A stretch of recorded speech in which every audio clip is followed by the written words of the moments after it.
Under the soft hum of the city at night, Ethan Caldwell sat alone in his glass-walled office, the lights of San Francisco flickering like scattered memories below. On his desk lay a single envelope embossed, elegant, heavy with something he hadn't felt in years, hesitation. The invitation was clear: a charity gala, black tie, attendance required with a companion. For most people, it would have been a simple formality. For Ethan, it felt like an echo from another life. 11 years had passed since he'd last believed in love, since a summer in Paris that had ended without goodbye. He'd built empires since then, technology, wealth, influence, but none of it filled the quiet spaces she once occupied. And then, as he scrolled through the list of possible companions offered by an exclusive service, he froze. A name appeared: Clara Winslow, the woman he'd never forgotten, the one who had disappeared without a trace. Outside, the city lights shimmered like reflections on water, and Ethan felt something inside him stir a pulse of fear and hope all at once. He thought the night would be just another event on his calendar, but sometimes fate hides inside a simple invitation, waiting for the moment to remind us what the heart still remembers. The rain had stopped just an hour ago, leaving the city wrapped in a thin, silver mist. From the 42nd floor of his office tower, Ethan Caldwell could see the lights of San Francisco glimmering against the damp air, thousands of windows blinking like tired eyes that refused to rest. The clock on the wall ticked softly, each second echoing through the empty room. It was well past midnight, but Ethan hadn't moved from his desk. His laptop screen glowed cold and steady, filled with spreadsheets and projections, yet his attention drifted toward a single ivory envelope sitting beside it. He had opened it hours ago. The invitation still lay there, heavy with expectation. The Haven Hope Annual Charity Gala. Attendance requested. Guests must be accompanied by a companion. Ethan rubbed the bridge of his nose, exhaling a quiet breath. A companion. The word carried more weight than it should have. For most people, it was just a social formality. For him, it was a reminder of how long it had been since he'd let anyone close. He leaned back, glancing at the city again. The skyline shimmered through the glass, reflecting a man who looked every inch successful, crisp suit, measured movements, calm control. Yet, under that surface, there was a quiet hollowness, a fatigue that no amount of money or headlines could fill. For years, Ethan had lived in numbers and deadlines, in achievements that impressed everyone but never himself. And yet, that envelope, that one simple line about a guest required, had stirred something restless inside him. He clicked his mouse and opened the secure service his assistant had suggested, a discreet platform used by high-profile clients to find companions for formal events. He'd used it once before. Years ago, it was efficient, impersonal, safe, perfect for someone who preferred life at arm's length. The interface appeared names, photos, polished bios, smiles that looked carefully practiced. He scrolled without really looking until one name stopped him cold: Clara Winslow. For a moment, he thought his mind was playing tricks. He leaned forward, heart beating faster, eyes fixed on the screen. There she was, older, more poised, her hair swept back in a way that made her cheekbones sharper, her eyes quieter. But it was her. He whispered the name like a memory breaking through fog. Clara.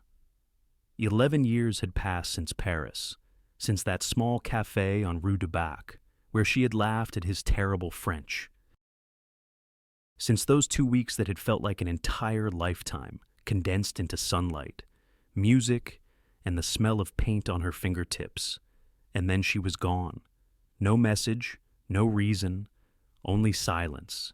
He had searched, briefly, then furiously, then hopelessly. Eventually, he buried her name under work, success, and the kind of numb routine that keeps the world from falling apart. But now, there she was. Ethan's hand hovered over the screen, his thumb tracing the air above her name. Her description was professional, discreet, experienced social companion for private and public events. based in San Francisco, fluent in French. The words twisted something inside him. Social companion. It sounded polite, but he knew what it meant. He sat back, staring at the ceiling for a long time, trying to decide whether to laugh or curse. Clara Winslow, the girl who had painted the world with color, now worked as a paid companion for wealthy men. He felt anger rise not at her, but at life, at time, at the cruel ways both could reshape a person. Then guilt followed, sharp and immediate. He had no right to judge. He didn't know what had happened to her. He only knew one thing for certain: he wanted to see her again. The cursor blinked on the screen. He clicked Request Booking. Within minutes, an automated confirmation arrived. Your request for Ms. Clara Winslow to accompany you to the Haven Hope Charity Gala has been accepted. The event is scheduled for Saturday, 7 p.m. at the Fairmont, San Francisco. Ethan closed the laptop slowly, his pulse still unsteady. For the first time in years, he felt something he couldn't control. Not excitement, something deeper: fear, anticipation, regret. He stood, walking toward the glass wall, resting his palm against the cool surface. Below, the streets glistened with leftover rain, cars sliding past like silver fish through dark water. Somewhere out there, she was living a life he knew nothing about. What would she think when she saw him again? Would she recognize him? Would she even want to? He pressed his eyes shut for a moment, memories flooding in her laugh as echoing off stone walls, her paint-stained fingers brushing his cheek, her voice soft as a secret. Promise me you won't forget this summer. He hadn't, not for a single day. But time had a way of erasing even the brightest colors. He wondered if she remembered him at all. The phone buzzed on his desk, snapping him back to the present. A reminder flashed across the screenboard meeting. 8 a.m. He silenced it without reading further. For once, he didn't care about the company, the projections, or the investors waiting for his next move. He poured himself a glass of water instead of his usual bourbon and stared at his reflection in the dark window. The man looking back at him seemed both familiar and distant, a version of himself that had traded wonder for efficiency, love for control. Just one night, he murmured under his breath. That's all it is? But even as he said it, he knew it was a lie, because something in the air had shifted quiet but undeniable, like the pause before a storm or the moment a heart remembers how to feel. Outside, a cable car bell chimed faintly from the hill below, carried upward by the wind. It sounded like a beginning, and though Ethan didn't know it yet, that simple click, that one reckless decision had already set everything in motion. By Saturday night, he would stand beneath crystal chandeliers, face to face with the only woman who had ever truly undone him. And nothing in his carefully built world would ever be the same again. The city never truly slept. But that night, it seemed quieter than usual.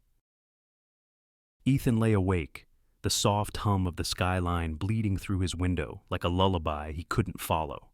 The laptop was still open on the table across the room. Clara's profile frozen on the screen, her picture small, her eyes unreadable, like a doorway into another life. He hadn't realized how long he'd been staring at it until the clock ticked past 2. He leaned back against the headboard, rubbing a hand across his face. Sleep wouldn't come. Not tonight. Not after seeing her name. Outside, a foghorn moaned somewhere near the bay. The sound carried him back 11 years, 4,000 miles away to a small cafe tucked behind the Musée d'Orsay in Paris. He could almost smell the roasted coffee beans, the sweet, yeasty scent of croissants baking behind the counter. He had been 29 then, still rough around the edges, still trying to believe that success and happiness could someday share the same room. Paris had been his first break after years of nonstop work. He'd gone there to rest. Instead, he found her. She was sitting by the window that day, sketching in a worn leather notebook. The afternoon light fell through the lace curtain, touching her hair like a secret. She was all movement and quiet, eyes half-lidded, lips curved slightly, a strand of paint-stained hair tucked behind her ear. When she looked up and caught him watching, she smiled, not shyly, just softly, as if they already knew each other. He remembered the way her voice sounded low, unhurried, touched by that mix of Midwest and melody he couldn't quite place. "You're not from here," she had said, eyes flicking toward his camera resting on the table. "No," he'd replied, "but I wish I were." They spent the rest of that day wandering the streets of Montmartre. She showed him the art stalls along Rue des Abbesses, where local painters sold their dreams for a few euros. She carried a small bag filled with brushes and old postcards. He remembered how she'd stopped to admire every color on the street, a red door, a yellow scarf, even the way sunlight hit wet cobblestones. "Everything deserves to be seen," she said, "even things people walk past." Those 2 weeks unfolded like a film played in slow motion, laughter echoing through alleyways, kisses that tasted like wine and rain, long conversations about what it meant to build something that mattered. She had painted him once, in the courtyard of her rented studio. He had been sitting on the stone bench, half asleep, the air heavy with jasmine. She told him not to move. He'd laughed, teasing her about being too serious. She'd frowned at him then, a smear of blue across her cheek, and said, "One day, you'll thank me for remembering you this way." He never saw that painting again. On their last night, they'd walked along the Seine, the street lamps glowing pale gold. She had been quiet. He remembered the chill in her fingers, the way her hand slipped from his as they reached the bridge. She said she needed to leave early in the morning. Family was all she said. He asked when she'd return. She smiled faintly. Soon, but soon never came. She disappeared like a breath on glass. No calls, no letters, nothing but silence and the faint scent of her perfume lingering in the scarf she left behind. Ethan's eyes opened again, pulled back into the present. The city lights blurred beyond the window, each one a reflection of a memory he couldn't shake. He had told himself for years that she hadn't loved him, that maybe it was all just a summer illusion. But now, seeing her name again after all this time, the ache came rushing back like a tide breaking through walls he thought were unshakable. He stood and walked to the kitchen, poured himself another glass of water, though his hands trembled slightly. What was he doing? She might not even remember him. Or worse, she did, and she'd already moved on, hardened by the world in ways he couldn't imagine. Still, he couldn't stop thinking about her. He remembered her laugh, how it started low and spilled out like a song. He remembered the way she'd challenge him, asking what happiness looked like to a man who measured everything in numbers. "You can't quantify peace," she used to say. "You can only feel it." He smiled faintly, the memory cutting deeper than he wanted. He sat back down on the couch, scrolling through the event details on his phone. Haven Hope Gala, 7 p.m. at the Fairmont. Guest confirmed Clara Winslow. The words glowed like a dare. A part of him, the practical, cautious part, told him to cancel, to find someone else, to protect what was left of his carefully ordered life. But another part whispered that maybe this was no accident, that fate, after all these years, had found a way to circle back. He closed his eyes and imagined what she might look like now. Would her hair still fall over her shoulders like a curtain of light? Would she still tilt her head slightly when she listened? Would she still smell faintly of lavender and turpentine, like paint and summer air? The thought made his chest tighten. He realized then that he wasn't just curious. He needed to know not who she had become, but whether the woman he had loved still existed somewhere inside the life she now lived. The rain had started again. Tapping softly against the window, Ethan leaned forward, resting his elbows on his knees, listening to the sound. It reminded him of Paris rooftops and her laughter echoing through narrow streets. He whispered her name again, just to hear how it felt on his tongue. Clara. Somewhere deep down, he knew this wasn't about closure. It was about something unfinished, something that had waited 11 years in the quiet spaces between one heartbeat and the next. He rose, turned off the lamp, and stood in the darkness, watching the city pulse below. His reflection shimmered faintly in the glass, a man who had everything, except the one thing he'd never stopped wanting. Tomorrow, he told himself, he would see her again, not as the girl with paint on her hands, but as the woman time had made her. And yet, a single question hung in the silence, fragile and trembling. What if she no longer saw him at all? Outside, thunder rolled softly over the bay, low and distant, like the memory of a promise that refused to die.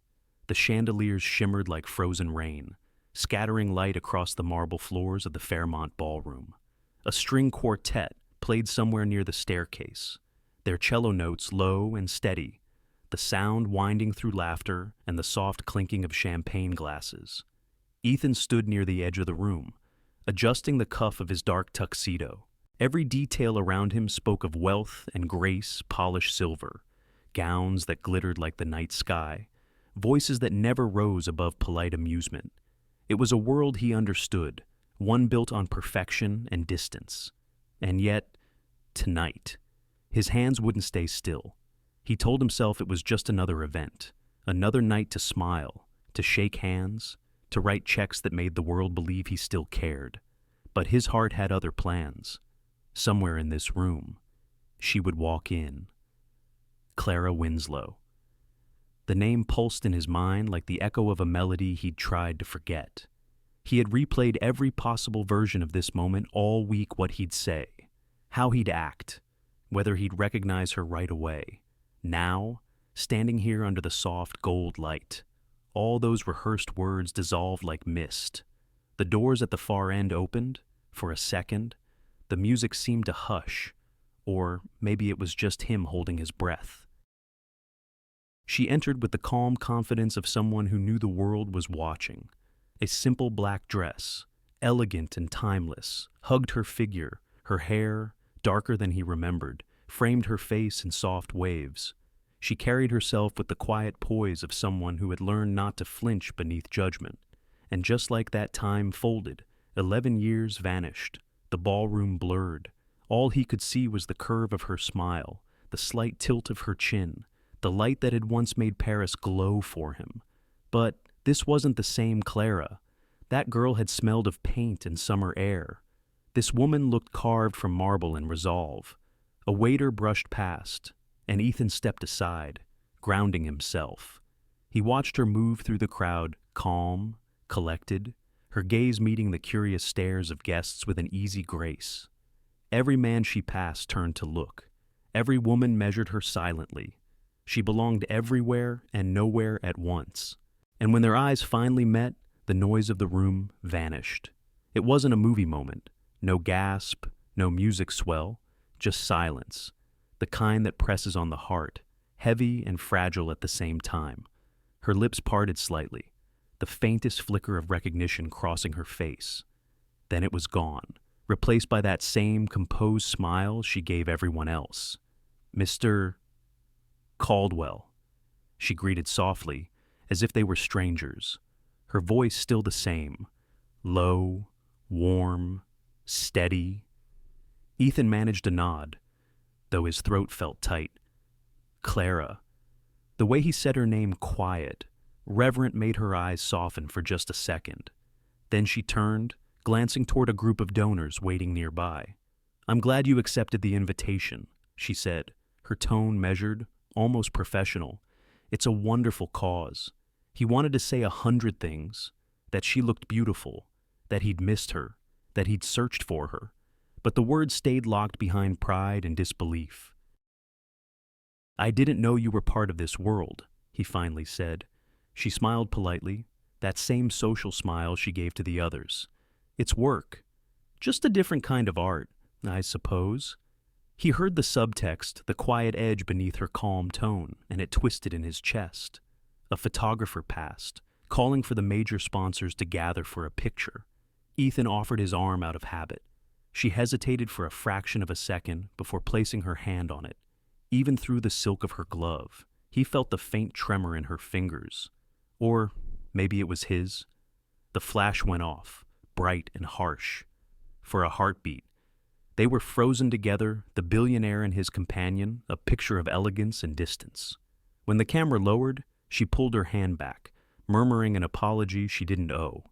He watched her drift toward the bar, her reflection scattering across the mirrored wall. Around her, The elite of San Francisco mingled effortlessly, their laughter easy, their eyes sharp. She belonged here now, yet part of her seemed somewhere else entirely. He followed at a distance, unsure if he was protecting her or himself. She accepted a glass of champagne from a waiter, the bubbles catching the light like tiny sparks. When he reached her, she didn't look up. "You look different," he said finally, the understatement almost laughable. "So do you," she replied, less reckless, more tired. Her honesty startled him, the same gentle bluntness she'd always had. He smiled faintly. "I guess time has its ways." She met his eyes then, and for an instant, all the practiced grace fell away. "Time," she said softly, "and choices."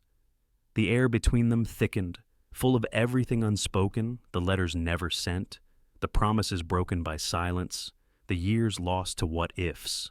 He wanted to ask why she left, why she hadn't called, but something in her expression, a flicker of sadness quickly hidden, stopped him. "Instead," he said, "you've changed." She looked down at her glass, turning it slowly in her hand. "We all do. Ethan, some of us don't get to choose how." The cello hummed again from across the room, a low, aching note that seemed to fill the space between them. She glanced up, her voice barely a whisper. "You shouldn't look at me like that. Not here." "How should I look at you?" he asked quietly. "Like everyone else does," she said, her tone calm, but her eyes betraying a flicker of pain. "Like you don't know me." He exhaled, the weight of her words settling deep. Around them, the gala moved on, laughter, applause, the sound of crystal clinking. Yet, for him, the world had narrowed to this moment, this woman, and everything that had been stolen by time. Clara placed her glass down gently, her composure returning like a mask she'd worn too long. "Enjoy the evening, Mr. Caldwell," she said, her voice polite again.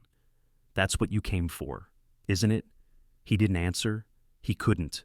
As she turned to walk away, a strand of her hair brushed her shoulder, catching the light, the smallest, simplest motion, and somehow it was enough to undo him completely, because in that single flicker of movement, he saw the girl from Paris, the one who laughed in the rain and painted his world with color, the one he'd lost. Ethan stood there, surrounded by chandeliers and strangers, watching her disappear into the crowd, and for the first time in years, the man who had everything realized how empty his hands truly were. The sound of crystal laughter filled the ballroom, bright and practiced, like champagne poured into too many glasses. Clara moved through it effortlessly, her every gesture measured, every smile graceful. She knew this rhythm by heart, the light touch on a sleeve, the polite laugh at a predictable joke, the ability to make each man feel seen without ever letting him too close. Across the room, Ethan watched her. Not as a man studying a stranger, but as someone searching for traces of the girl he once knew. He couldn't tell which hurt more, that she had changed, or that maybe she hadn't. The string quartet shifted from Bach to something softer. Clara stood near a group of investors, listening intently as one of them boasted about stock valuations and market shifts. She nodded in all the right places, her expression warm but detached. The men leaned closer, drawn by the composure that came with her stillness. She laughed quietly, and for a brief second, it sounded like the Paris he remembered. Ethan's hand tightened around his glass. He had stood in boardrooms all over the world, commanding rooms with a single sentence. Yet here, under chandeliers and silk, he felt powerless. Every instinct told him to walk away, to protect what was left of his calm, but his eyes refused to let her out of their sight. Clara turned, catching his gaze across the crowd. For a moment, the air seemed to thin between them. Her smile faltered just slightly, so brief that no one else would notice, and then she looked away, her composure snapping back into place.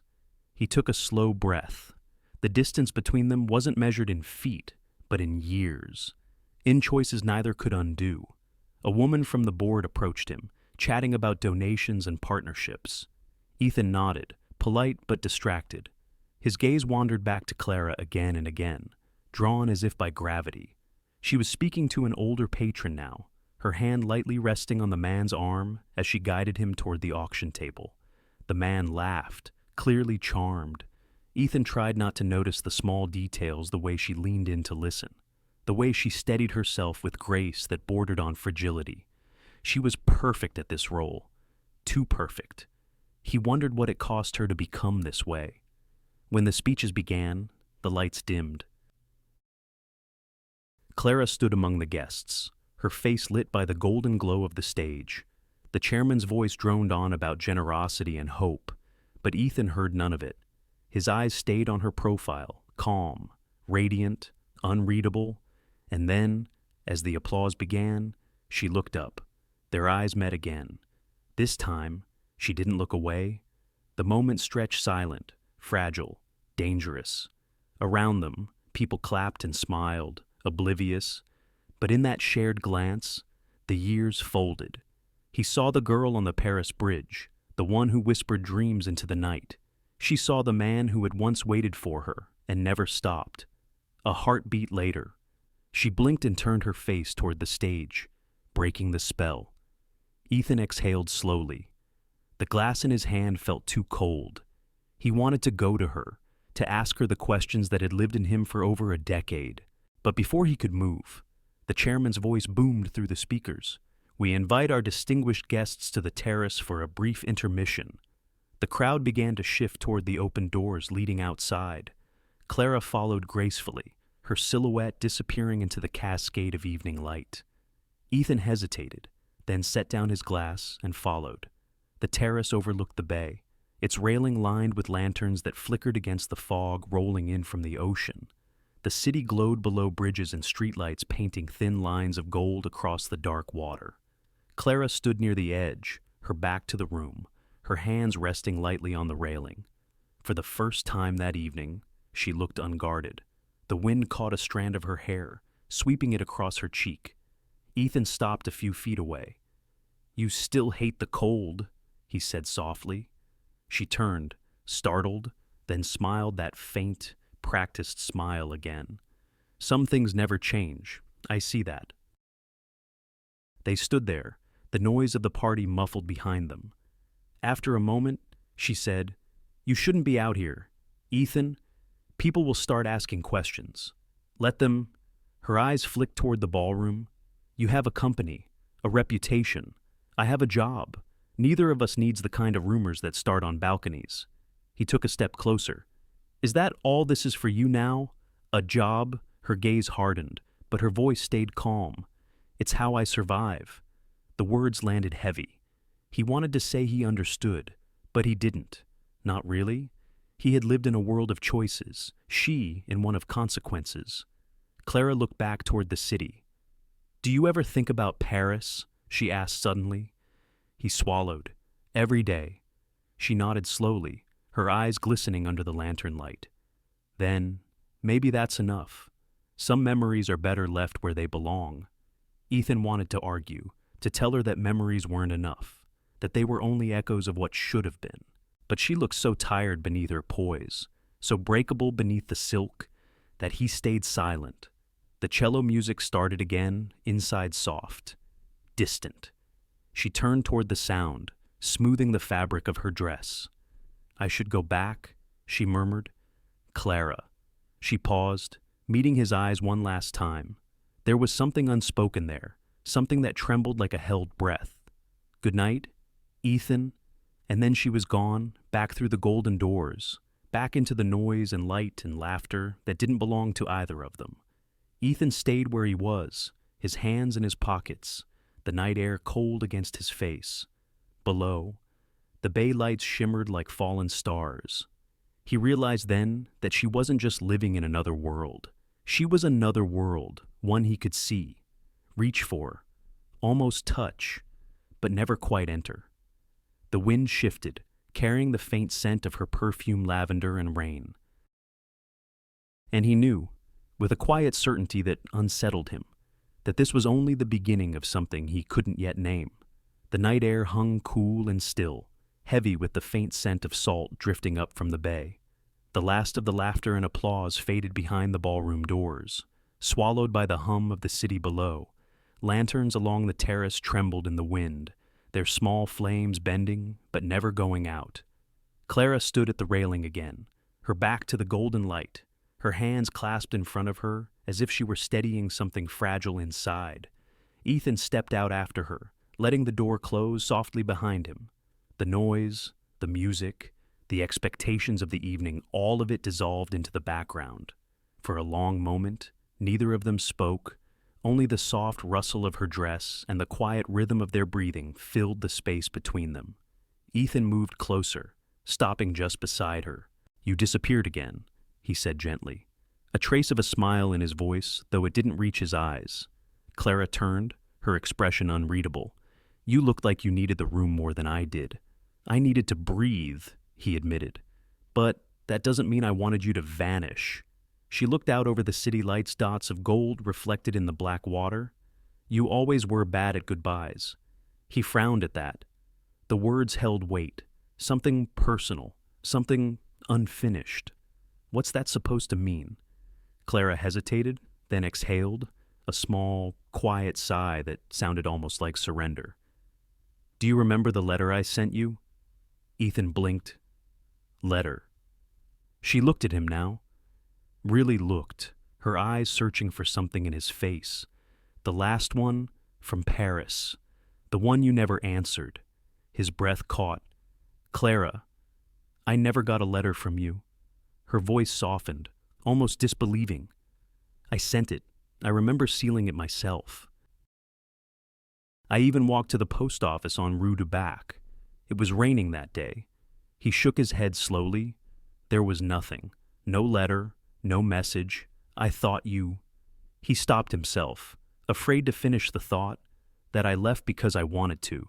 She finished for him, the faintest tremor in her tone. The silence between them deepened, heavy, painful. Clara turned away again, gripping the railing. Her knuckles were pale under the soft lantern light. "My father had a stroke," she said quietly. "It happened overnight. One phone call, and everything changed. I packed my things and took the next train to Calais. I didn't even have time to find you." Ethan's chest tightened. The picture of that morning formed in his mind the way she must have run through the rain. Terrified, desperate, alone. "I wrote to you from the hospital," she continued.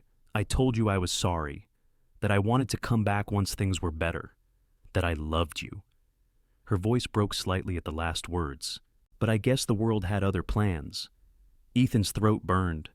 "I never saw it," he said, his voice low, rough. "I thought you just walked away." Her laugh was quiet and bitter. "You always needed a reason that made sense, didn't you?" "I needed closure," he said softly. "You were there one day and gone the next. I thought maybe I wasn't enough, that maybe what we had wasn't real." She shook her head slowly, her earrings catching the light. It was real. Ethan. That's what made it hurt so much. The wind picked up, pulling strands of her hair across her face. Without thinking, he reached out and brushed them back, his fingers grazing her cheek. For a second, she didn't move. Her eyes met his, and in that gaze, everything they'd lost came rushing back. The laughter, the warmth, the scent of paint on her hands. Then she stepped back, her voice calm again, though her eyes shone. "You built an empire," she said quietly, "and I built a life from whatever was left." He swallowed hard. "You think I don't regret it? If I'd known you couldn't have known," she interrupted gently. "Some things just happen. Life doesn't ask permission." They stood there in the quiet again, the city stretching endlessly below them. A ferry moved across the bay, its lights cutting a thin line over the dark water. Ethan leaned against the railing beside her. "So, Chicago," he said finally, trying to keep his voice steady. "That's where you went." She nodded. "My father needed care. The doctors said it would be a long recovery. I worked 2 jobs, dropped out of school, and tried not to drown in hospital bills. Paris became another planet. And after her eyes softened, after, life kept happening.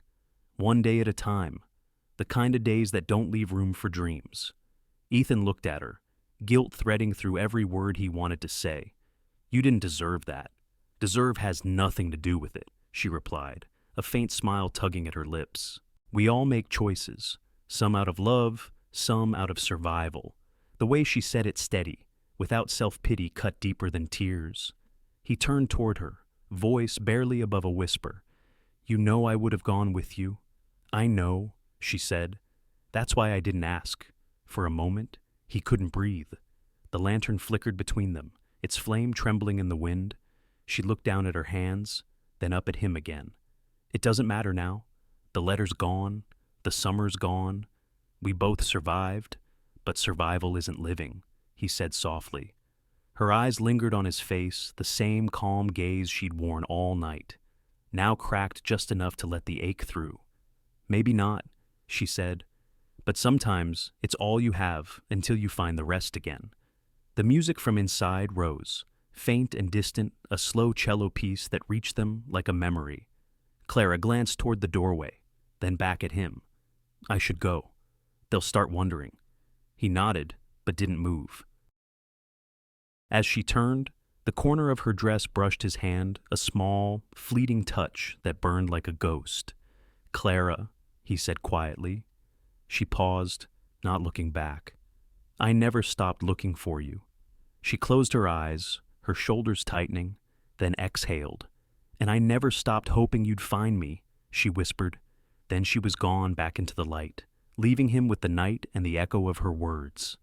Ethan stood there until the music faded and the lanterns flickered low.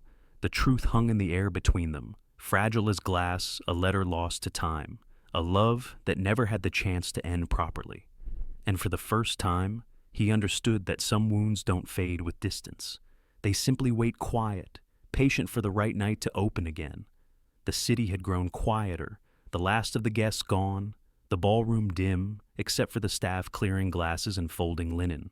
Ethan found Clara again near the exit, her posture poised as always, but her eyes tired now, softer somehow. The night should have been over, but something in him refused to let it end that way. Can we talk? He asked, voice low. She hesitated, then nodded once. Just for a minute. They stepped into the hallway, where the noise of the gala faded into silence. The carpet muffled their footsteps as they walked toward a side lounge overlooking the bay. Through the tall windows, the city shimmered quiet, patient, watching. Ethan stopped near the glass, his reflection blurring against hers. I didn't know, he said, about your father, about everything. Clara folded her arms, the light catching on the thin bracelet at her wrist. You weren't supposed to.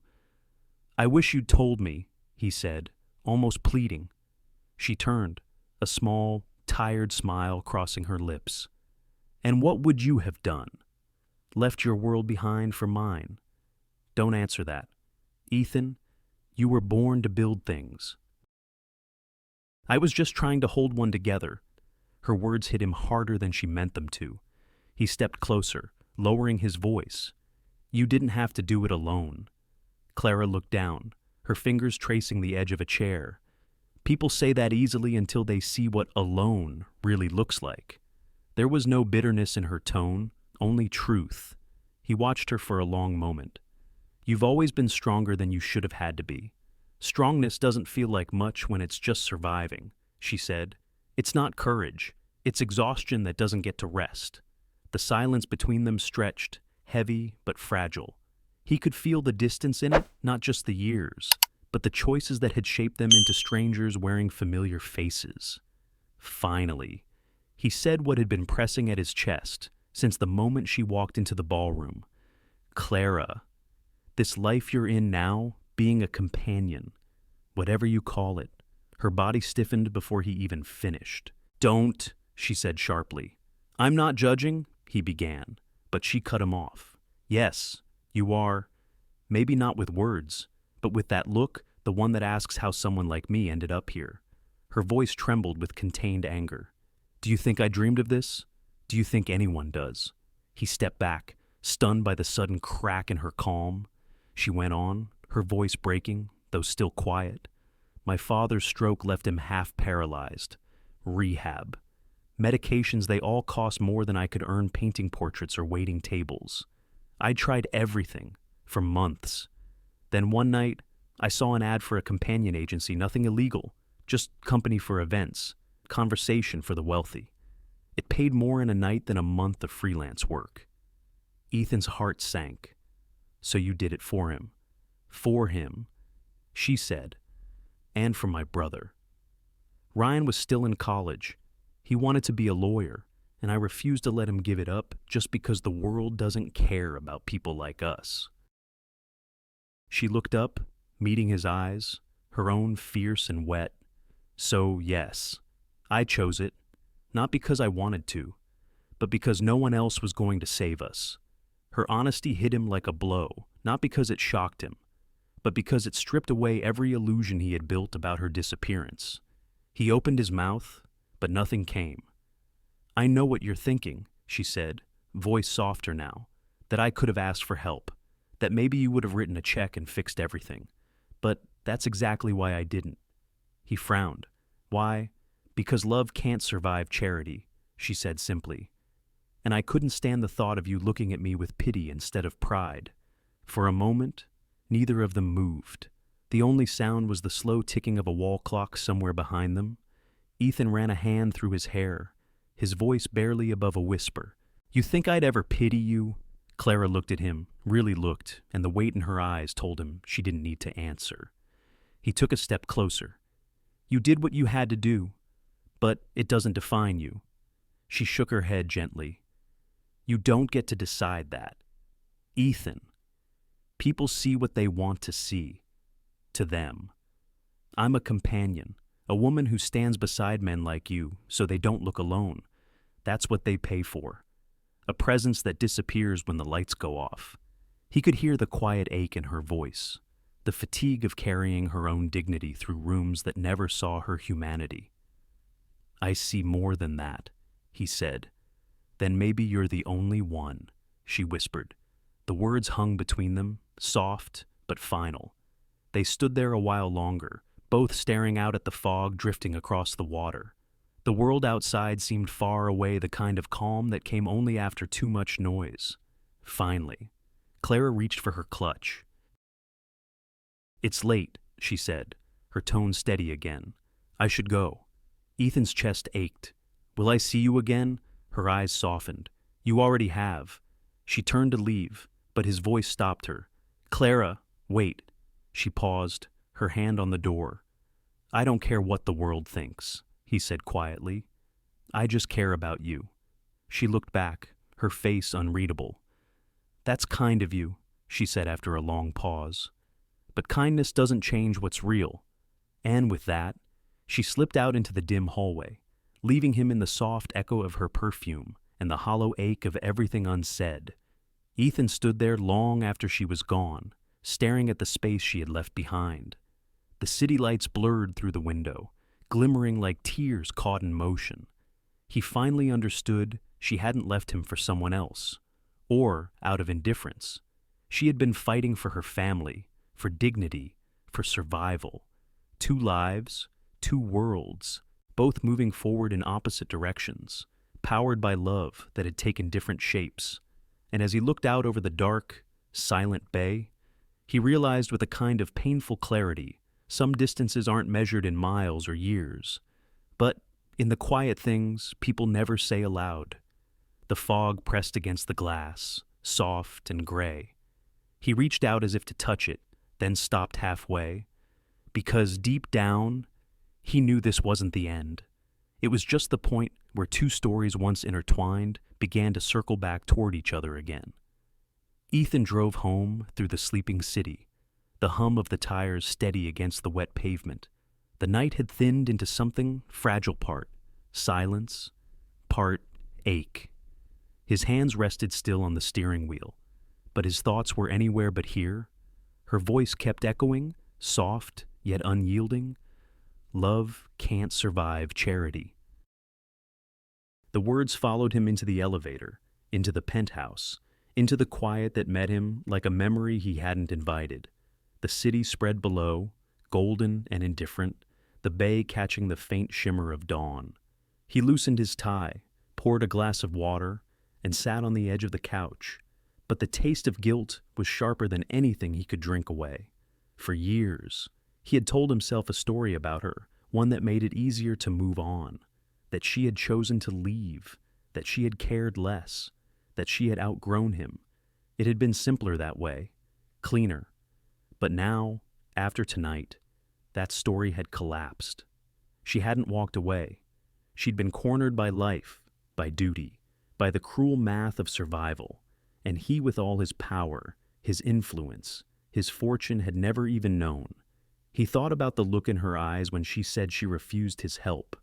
Pride and pain, woven together so tightly that neither could be separated. He understood it now. Maybe that was what love was to her, not a safety net, but a choice made freely. Or not at all. He leaned back, staring at the ceiling. For the first time in years, the silence didn't feel like peace. It felt like consequence. Across town, Clara sat by the window of her small apartment, the city stretching beneath her in flickers of orange and blue. She hadn't bothered turning on the lights. The dress from the gala still hung loosely on her shoulders, its fabric brushing her bare skin like a reminder of the night she wished she could forget, or maybe not forget. Not yet. Her phone buzzed once, a message from the agency. "Thank you for representing the company with grace tonight. Excellent feedback as always." She stared at it for a long time before locking the screen. Grace. Such a small word for the exhaustion it cost her. Her reflection in the glass looked older than she remembered, not in years, but in distance. Between her and the woman she used to be stood 1,000 invisible walls. She closed her eyes and saw Paris again. Saw the way Ethan had laughed when the rain caught them on the bridge, how he had pulled her close, whispering, "This is what happiness feels like." She had believed him then. Believed that love could shield them from everything. But love hadn't paid the bills. It hadn't saved her father, or kept the lights on, or stopped the landlord from knocking. She opened her eyes. The memory faded, still.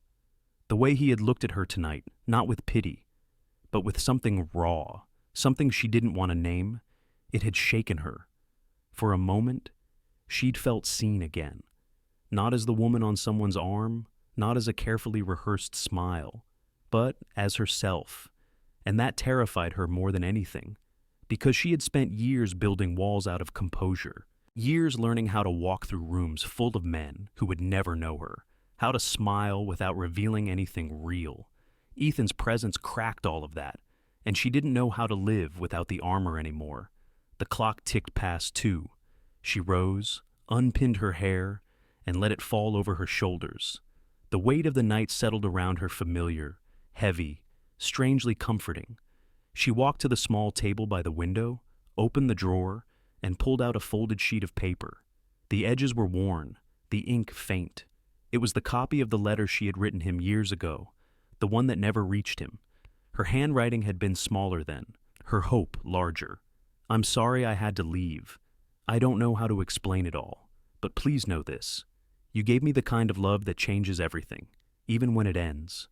She folded it again and slipped it back inside. Some memories were safer that way, kept, but unseen. The night outside shifted, the fog crawling over the rooftops. She took a deep breath, then another, somewhere between exhaustion and peace. She whispered into the quiet, "You were never supposed to find me again." But part of her knew she had wanted him to. The next morning came gray and cold. Ethan arrived at the office early, though he didn't remember the drive.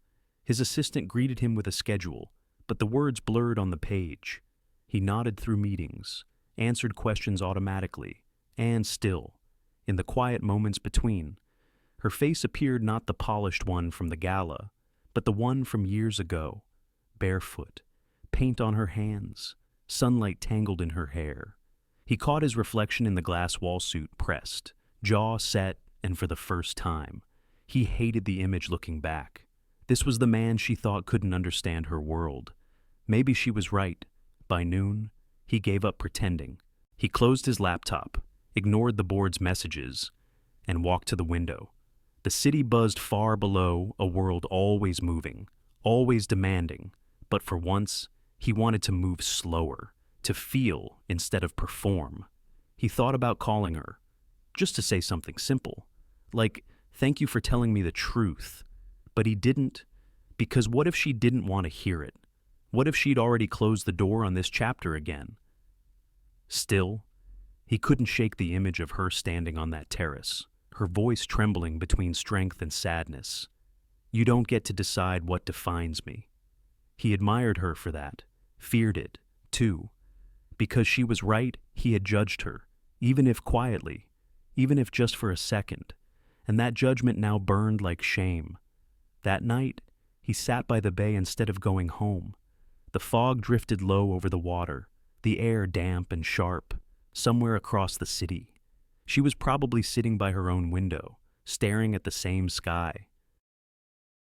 The thought gave him a strange, fragile comfort.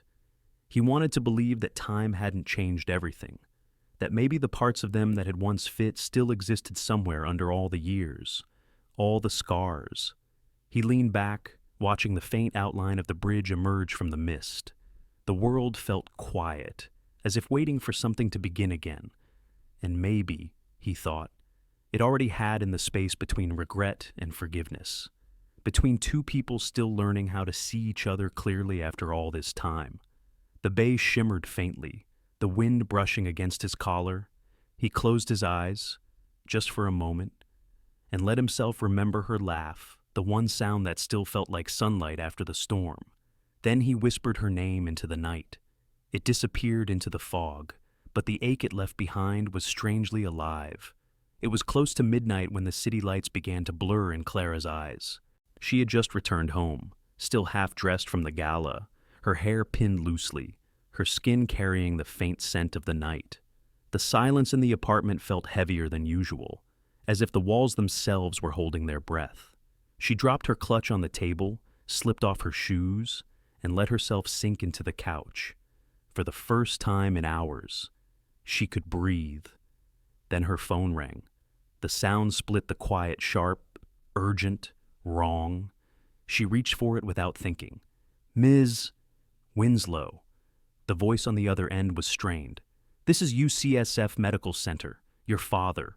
She didn't hear the rest. The words blurred into a rush of noise. Stroke, collapse, ICU. Her hand trembled. "I'm coming," she said, barely recognizing her own voice.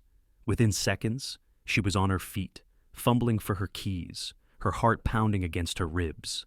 But when she reached the door, another thought struck her like a wave of panic. The hospital bills, the time, the distance. She couldn't do this alone, not tonight. She hesitated, her phone still glowing in her hand. And before she could talk herself out of it, she scrolled to the only name that made sense. Ethan. He picked up on the first ring. Clara. His voice was calm, steady, the kind of calm that belonged to people who didn't yet know what had gone wrong. "My father," she said, breathless.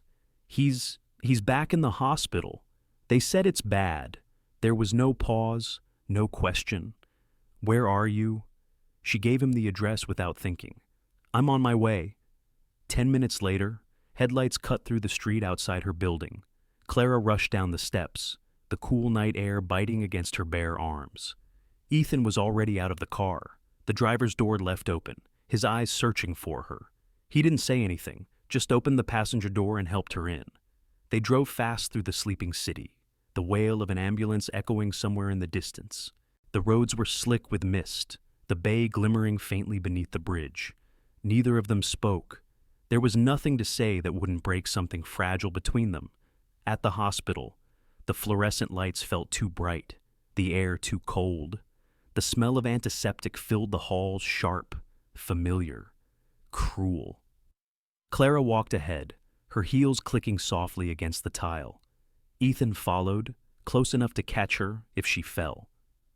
"George Winslow," she told the nurse at the desk, her voice trembling. He was brought in an hour ago. The nurse nodded, her tone brisk but kind. He's in intensive care. The doctor will be out soon. Clara nodded, though the words barely registered. She moved to the waiting area, sat down, and pressed her palms against her knees, trying to stop them from shaking. Ethan sat beside her, watching quietly. The sight of her still in her evening dress, her makeup half faded, her eyes red but determined, made something ache deep in him. She looked fragile and unstoppable all at once. After a few minutes, he said softly, "You should drink something." She shook her head. "I can't." He didn't insist. The clock on the wall ticked louder with every passing second. Somewhere down the hall, a machine beeped steadily, marking a rhythm that didn't belong to either of them. Finally, a doctor approached, gray hair, tired eyes, clipboard in hand. Clara stood immediately. "How is he?" "He's stable for now," the doctor said, gentle but measured. "Another stroke, but less severe than the last. We managed to prevent major complications. He'll need rest and continued monitoring tonight." Clara exhaled, the air leaving her lungs in a trembling sigh. "Can I see him briefly? But keep it calm." "All right," she nodded. Her voice was almost a whisper. "Thank you." Ethan watched her walk down the hallway toward the room. The sound of her heels faded into silence. He sank back into the chair, his hands clasped tightly together. When she returned a few minutes later, her expression was unreadable. She sat down beside him, her fingers twisting the hem of her dress. He looked smaller, she murmured. "I didn't think it was possible for someone you loved to look so fragile." Ethan looked at her, but said nothing. There were no right words for that kind of fear. She glanced at him then, her eyes glistening. "I hate this," she whispered. "Every time it happens. I keep wondering if it's the last. If I'll walk into that room one day and he won't." She stopped, pressing her lips together. He reached out instinctively, his hand covering hers. She didn't pull away. For a while, they just sat there. The hum of the hospital surrounded them. Footsteps, whispers, the soft rhythm of machines. But inside that small space, there was only the quiet pulse of shared pain. Finally, Clara spoke again, her voice low. "This is why I do what I do. Why I can't stop. Every bill, every treatment, it never ends. But if I work enough nights, if I smile enough times, he gets another chance. That's all I need." Ethan's throat tightened. "You shouldn't have to carry all that alone." She gave a faint, tired smile. "Maybe not, but life doesn't care about should." He looked at her, then really looked. Beneath the exhaustion, the fear, the guilt, there was still that same light she'd always carried, not the kind that burned bright, but the kind that refused to go out.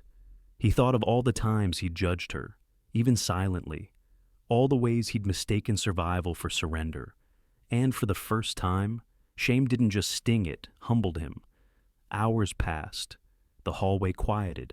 Clara leaned against the chair, her eyes finally closing. Ethan didn't move. He just watched her breathe, her hand still resting in his. She looked so small there, the woman the world saw as untouchable, reduced now to someone's daughter, waiting in fear. When the nurse came to check on them, Ethan simply nodded and stayed silent. He didn't care about the looks from the staff or the questions he'd have to answer later. None of that mattered now, because in this place of harsh lights and endless waiting, he saw her for who she truly was, a woman who had given everything for love and lost too much because of it. And somehow, sitting beside her, he realized that he wasn't there out of guilt anymore. He was there because he needed to be outside. Dawn began to stretch across the horizon, pale and uncertain, like the start of something that hadn't decided what it wanted to become. Clara stirred, half asleep. "Thank you," she murmured. He looked down at her, her head tilted slightly against the chair. "For what?" "For not leaving." Ethan smiled faintly, his voice barely more than a whisper. "I'm not going anywhere." And for the first time in years, she believed him. The morning light in the hospital was soft and pale.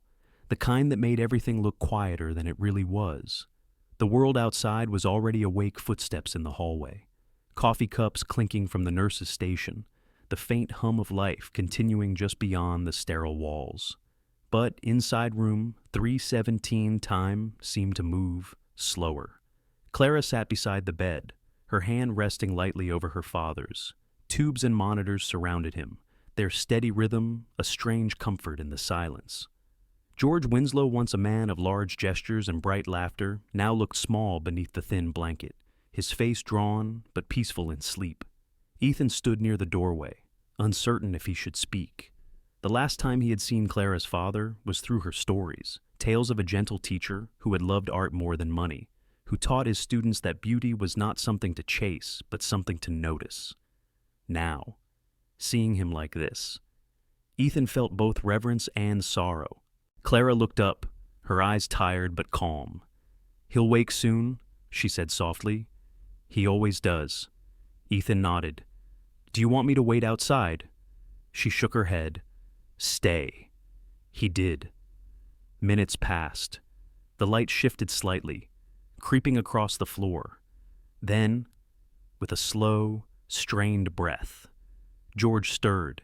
His eyelids fluttered open, and for a moment, confusion clouded his gaze. But when it settled on Clara, a faint smile curved at the corners of his mouth. "Morning, sweetheart." His voice was weak, but warm. "Morning, Dad," she whispered, leaning forward, brushing a hand over his arm. His eyes moved past her to Ethan. "And who's this?" Clara hesitated. "A friend," she said.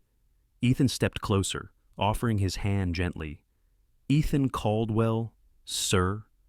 George's brows lifted slightly, the name seeming to spark something in the fog of memory. His gaze shifted to Clara, a slow recognition dawning. "Ethan Caldwell," he repeated.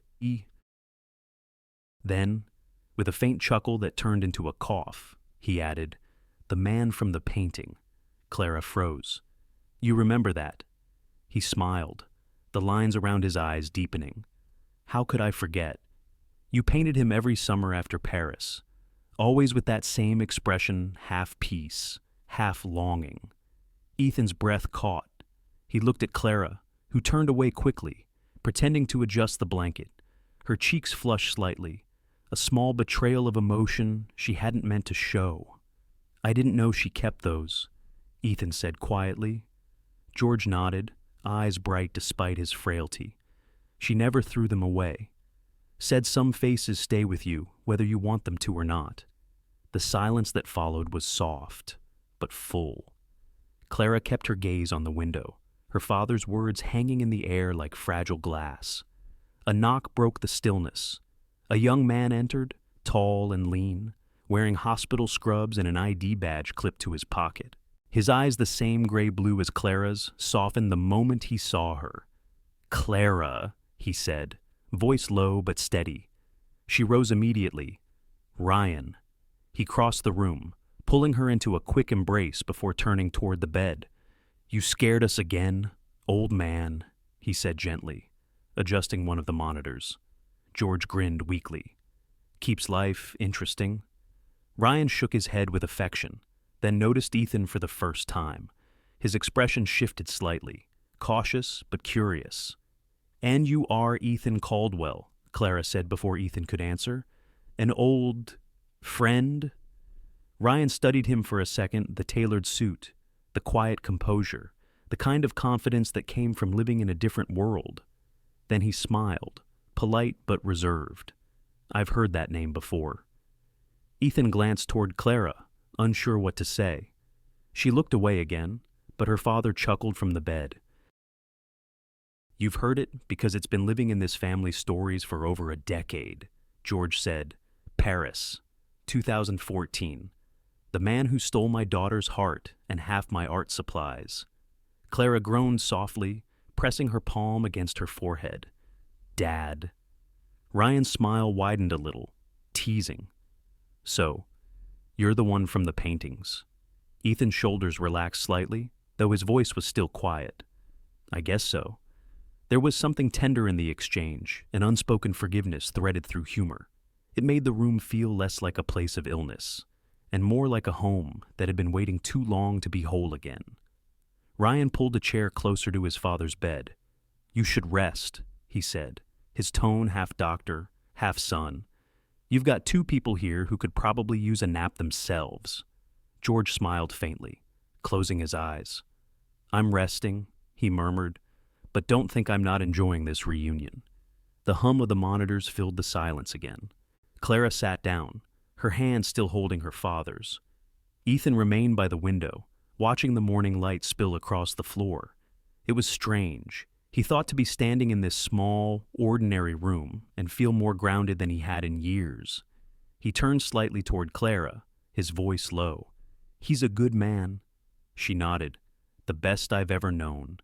Ryan looked up from his notes, glancing at Ethan with quiet curiosity. "You came all the way here with her?" "Yes," Ethan said simply. Ryan studied him for a moment longer, then smiled genuine this time. "Thank you." Ethan nodded, unsure how to respond. There was a quiet dignity in the Winslow family that humbled him. No wealth, no grandeur, just love stitched together with resilience. For a man who had spent his life surrounded by power, it was almost foreign. When George drifted back to sleep, Clara stood, walking to the window beside Ethan. The city stretched beyond the glass, washed in sunlight now. "He used to paint every day," she said softly. "Even after the first stroke, he'd still try holding the brush with his left hand. The lines were shaky, but he said it didn't matter. Art isn't about control, he used to tell me. It's about showing up, even when you're trembling." Ethan looked at her, then at her father. "Sounds like you learned that from him." She smiled faintly. "Maybe, or maybe I just inherited the trembling." For a moment, their eyes met, the kind of moment that carried more forgiveness than words could manage. Behind them, Ryan stretched, rubbing his neck. "You both should eat something. I'll stay with Dad." Clara hesitated. "Are you sure positive?" he said. "Besides, you look like you're about to fall over." Ethan gestured toward the hallway. "There's a cafe downstairs. Come on." Clara nodded slowly, but before she followed him, she leaned over and brushed a hand across her father's cheek. "I'll be right back," she whispered. George stirred slightly, half awake. "Don't be long," he murmured. "You two still have a lot to talk about." She froze, then smiled softly. "Always the teacher," she said under her breath. As they stepped into the hallway, Ethan glanced back one last time at the small, sleeping figure in the bed.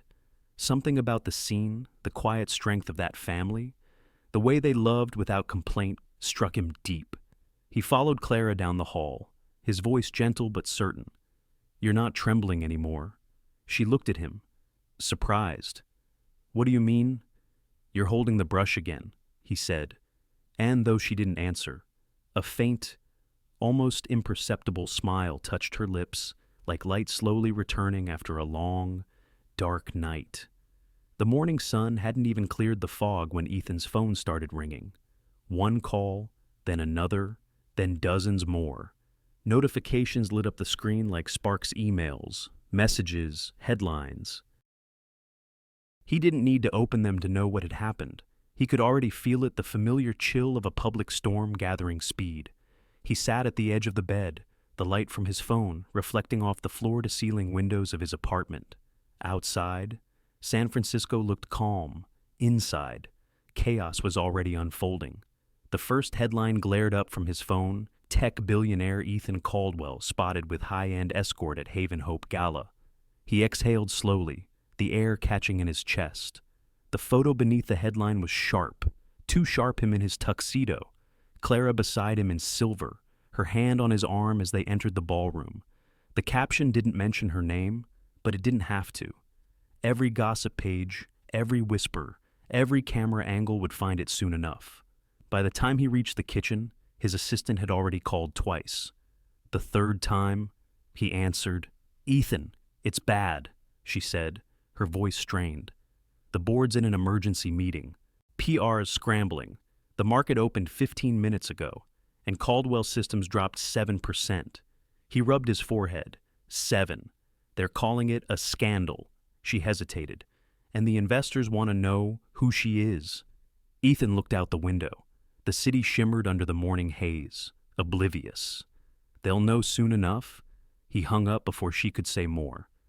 Across town. Clara's phone buzzed on the table beside her coffee cup. She was still at the hospital, her father asleep, Ryan reviewing charts nearby. She reached for the phone, half expecting another message from the agency. But when she saw her own face on a dozen news sites, on social feeds, on the front page of digital tabloids, her hand froze. Mystery woman identified as professional companion. Her breath caught. For a moment, she couldn't feel her hands. The words blurred, the images flashing in cruel repetition. Her heart pounded in her chest, each beat heavier than the last. Ryan noticed. Clara, what is it? She turned the phone face down, but it was too late. He'd seen enough the headline, the photo, the implication. His face hardened. Is this true? She swallowed. It's complicated. He stared at her, the disappointment quiet but sharp. Clara? Her eyes burned. I didn't mean for this to happen. It was one night, an event. I didn't think anyone. She stopped, shaking her head. I should have known better. Ryan ran a hand through his hair. Do you have any idea what this means for him? For you, I know exactly what it means, she said softly. That's why I can't let him fix it. He frowned. You really think he won't try? I hope he doesn't. But even as she said it, she knew he would. By noon. Ethan was in the boardroom glass walls, a long table, 12 faces that had once looked at him with respect. Now they looked at him with calculation. Ethan, one of the directors began, you're one of the most visible CEOs in the tech world. Our image depends on your integrity. The media is framing this as you being involved with, well, someone from a paid service. He stayed silent. Another voice joined in, calm, firm, rehearsed. We don't care about your personal life, but the optics are catastrophic. Investors are panicking. We need to control the narrative. What narrative? Ethan asked. His tone was quiet, but there was an edge in it, that she's a social escort, that you were the man hesitated, a client. A muscle in Ethan's jaw tightened. She's not what they're saying. That doesn't matter. Another board member cut in. Public perception is reality. He leaned back, his fingers tapping once against the table. Then, maybe it's time we change the reality. Murmurs filled the room. The chairman sighed. Ethan, you can't confront this head on. The safest path is to issue a statement. Apologize, distance yourself, say it was a misunderstanding, and throw her under the bus, Ethan said quietly. Protecting the company is your responsibility. He looked at each of them, 12 people who would measure his worth by stock prices and sound bites. The company will recover, he said, voice low but firm. But I won't recover if I lose my humanity doing it. The room went still. He stood, straightened his jacket, and walked out. Back at the hospital, Clara sat alone by the vending machines, her hands clasped tightly in her lap. She'd turned off her phone, but the whispers were everywhere. A nurse had recognized her from the photo. Another had tried not to stare. Shame pressed against her like a weight she couldn't lift. When Ethan appeared in the hallway, her first instinct was to look away. But he walked straight to her, no hesitation. You shouldn't be here, she whispered. People are watching. Let them, he said. His tone was calm, steady, but his eyes, they carried exhaustion and something fierce underneath. She shook her head. You don't understand. This could ruin everything you've worked for. I know. Then why aren't you angry because, he said, his voice soft but unshakable. I care more about what's true than what they choose to believe. Her throat tightened. You can't fix this. Ethan, not this time. He smiled faintly, the kind of smile that didn't reach his eyes. Maybe it's not about fixing. Maybe it's about standing still and not running anymore. She wanted to believe him, but fear had lived inside her too long to die in a single morning. She looked down, her voice trembling. When they look at me, they'll see what I used to be. He took a step closer. When I look at you, he said quietly, I see who you really are. Silence stretched between them, fragile, trembling, real, behind them. The hallway buzzed with the sound of footsteps, intercoms, the steady heartbeat of a place where people fought to live. Ethan's phone buzzed again. He didn't look at it. Instead, he said, almost to himself, let them write whatever story they want. I know mine. Clara stared at him, tears threatening but held back. And what story is that he met her gaze, unflinching, the one where truth matters more than reputation? Outside, the afternoon light poured through the windows, washing the sterile white walls in gold. For the first time in years, he wasn't thinking like a CEO, or a billionaire, or a man with something to lose. He was just Ethan the boy from Paris, the man who once believed that love could outlast everything. And maybe, just maybe, he was starting to believe it again. The sound of a camera shutter clicked from down the hall, faint, quick, invasive. Clara flinched. Ethan didn't move.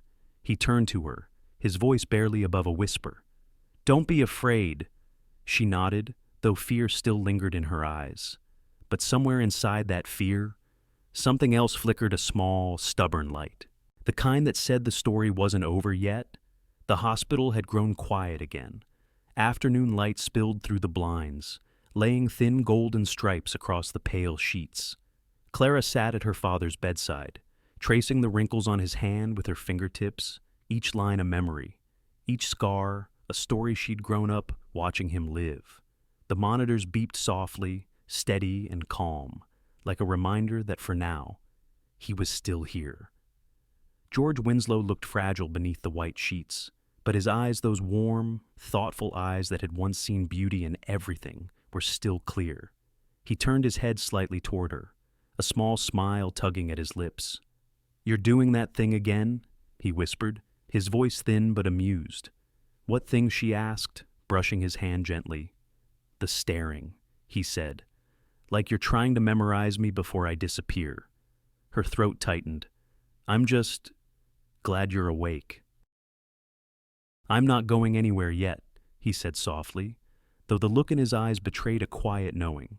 But I won't pretend forever is part of the plan. She wanted to protest, to tell him not to talk like that, but he lifted a trembling hand just enough to stop her. Clara, he said, sit. She obeyed. He studied her for a long moment, as if searching for something behind her tired eyes. You look like your mother when you're worried, he said. Same crease between the brows. Same habit of biting your lip when you're thinking too much. Clara smiled faintly, brushing a loose strand of hair from her face. You always said that.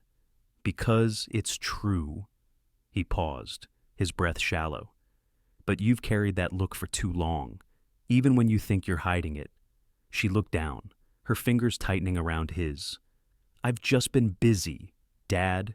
You know that. He chuckled, though it came out more as a soft exhale. Busy saving everyone but yourself. The words landed like a quiet truth, not harsh. Just real. You've lived your whole life taking care of me, he said, and Ryan, paying bills, keeping food on the table, fighting battles no one saw. But somewhere in all that, you forgot you're allowed to want something too. Clara blinked back the sting in her eyes. I didn't have a choice. There's always a choice, George said gently. Sometimes the hardest one is to stop surviving long enough to start living. For a moment, neither of them spoke. The hum of the air vent filled the silence, mingling with the distant sound of carts rolling down the hall. Finally, she whispered, you make it sound easy. He smiled, eyes glinting with mischief. That's the trick of old age, pretending we figured out what we never really did. Then his expression softened again. But I know this much. Love, real love, doesn't ask you to disappear to prove it's true. It asks you to show up for yourself, for the person you love, for the life you still deserve. Her gaze drifted to the window. The city outside looked far away, bathed in gold. You mean Ethan? George didn't answer right away. His eyes traced her face, her hesitation. You still love him, don't you? Clara swallowed hard. It doesn't matter. His world isn't mine. I don't fit there. Then let him come to yours, he said simply. She shook her head. It's not that easy, Dad. People already think I don't care what people think. He interrupted softly. You shouldn't either. I taught you to paint what you see, not what others tell you to see. Life's the same way. Tears slipped down her cheeks before she could stop them. I'm scared, she admitted. I know, he said, but you've been brave in every other way.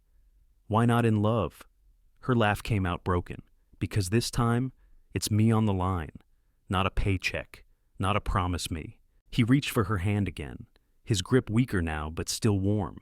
Then, that's exactly why you have to try. You've given enough of your heart away to fear. It's time you gave some to yourself. She bent forward, resting her forehead against his hand. You make it sound so simple. Simple, he murmured. Doesn't mean easy. They stayed like that for a while, her tears quiet, his breathing steady. Outside, the sun began to sink lower, turning the hospital walls a deep amber. It made everything softer, even the pain. When she finally lifted her head, he was watching her with that same fatherly tenderness she'd known since she was a child. Do you remember the first time I let you hold a paintbrush? He asked. She smiled through her tears. I ruined your shirt. You ruined 3 shirts, he corrected, grinning faintly. But you painted a sky that day blue, uneven, full of streaks. You told me it was the sky over a place you wanted to go someday. You said it was where dreams lived. She laughed quietly. I was 5, and you still haven't gone there, he said. She frowned softly. I don't even know where that is anymore. Yes, you do, he whispered. You just stopped believing it was yours to find. Her breath hitched. Dad. He closed his eyes briefly, gathering strength. Clara, listen to me. You've lived for everyone else for me, for your brother, for the ghosts of the past. But now it's time to live for you, for the woman you've become. The weight of his words settled deep, both comfort and ache. Promise me, he said. You won't let fear decide the rest of your story. She nodded, tears spilling freely now. I promise. He smiled, faint but content. Good girl. Then he exhaled slowly, his body sinking back against the pillows. His hand still rested in hers, light as paper.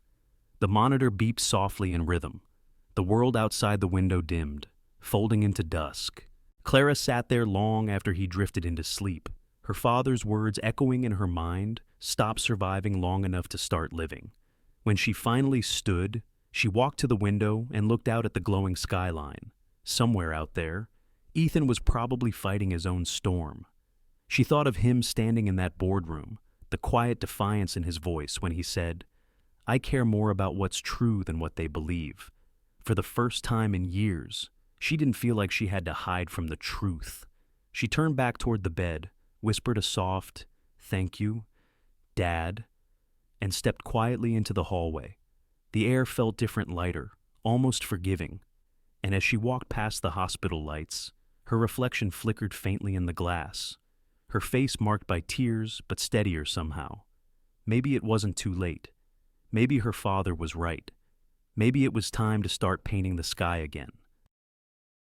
The day of the press conference arrived gray and heavy, the kind of morning that felt like the world was holding its breath. Outside the glass tower of Caldwell Systems, reporters gathered in a restless sea of cameras and microphones. Their voices blended into one continuous hum: questions, rumors, accusations waiting to be aimed at the man behind the doors. Inside, Ethan stood alone in the green room, the air faintly smelling of coffee and nerves. The reflection staring back at him in the mirror looked familiar but different, the same tailored suit, the same calm composure. But there was a weight behind his eyes now, something that had nothing to do with business and everything to do with truth. His assistant entered quietly, holding a small folder. They're ready for you." He nodded, but didn't move. "Did Clara see the coverage this morning?" "I don't know," she said gently. "She's still at the hospital, I think." Ethan exhaled, the sound soft but unsteady. "Good. She doesn't need to see this part." He straightened his tie once, as if anchoring himself, and walked toward the conference hall. The door opened, and the sound hit him like a wave camera's clicking, voices calling his name, the shuffle of dozens of feet adjusting for a better shot. He stepped up to the podium. The lights were bright, blinding almost. He could feel the heat of them on his skin, but he didn't flinch. "Mr. Caldwell," someone shouted. "Can you comment on the reports about your companion at the Haven Hope Gala?" Another voice cut through.